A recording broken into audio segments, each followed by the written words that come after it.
Watches and Wonders is back, and it's amazing.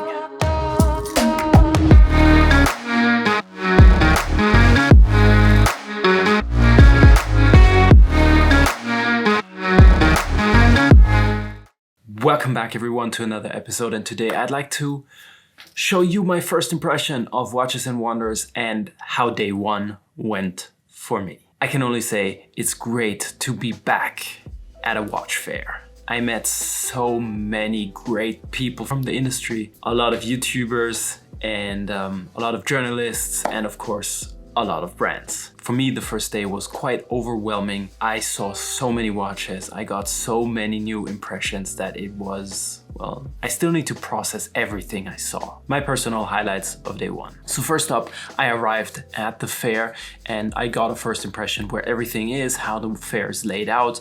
And I must say, compared to SIHH in 2019, not a lot has changed, but some things did change. First brand I visited was Grand Seiko. Let me tell you, the Kodo is, wow, a tourbillon with this skeletonized dial and this amazing titanium case is just gorgeous. They're limited to 20 pieces. I might tell you the retail price if you really want to know.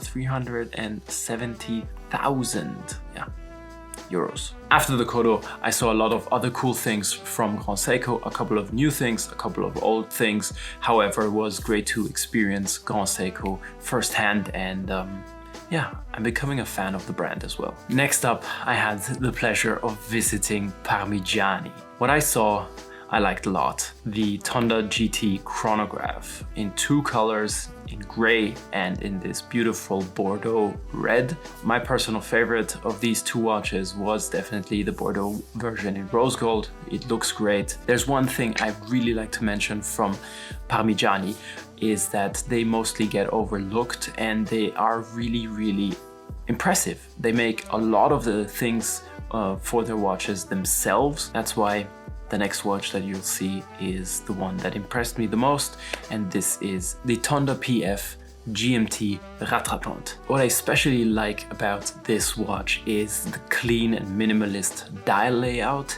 and the fact that with the push of a button you can add a second time zone to it, and with the push of another button you can just set everything back to where it was. Easy and amazing. On day one, I also visited Vacheron Constantin and I had a look at the Overseas 222 that has been gaining a lot of hype, let's put it like that. And let me tell you, it's a solid watch, solid gold, amazing piece. Nothing that I can say about it that's bad. It was amazing. Although I did really like the skeletonized Overseas in titanium. Super light watch, sits great on the wrist, and yeah, looks gorgeous. Last but not least, I went to Tudor, had a look at their BlackBay Pro, and let me tell you, I like it. It's a cool piece and I'm excited to see it in the flesh again, and I'm excited to see it on your wrists if you consider this a great buy. I do actually. And the last brand I visited on day one was Lange and Söhne. And I mentioned it a couple of times on Instagram, I guess, that I truly adore the Odysseus from Lange. Of course, they launched a new one in titanium with a somewhat grayish ice blue dial, and I'm not gonna go into deep quite yet because this is just a day one recap video, and I'm gonna go into deep with the Odysseus in another one. But this has definitely been my personal highlight and I really like it. So that's it. That was day one. A very impressive, well, day one. I'm still here for the whole week and I'm excited to see more pieces and meet more friends. That's it for the video.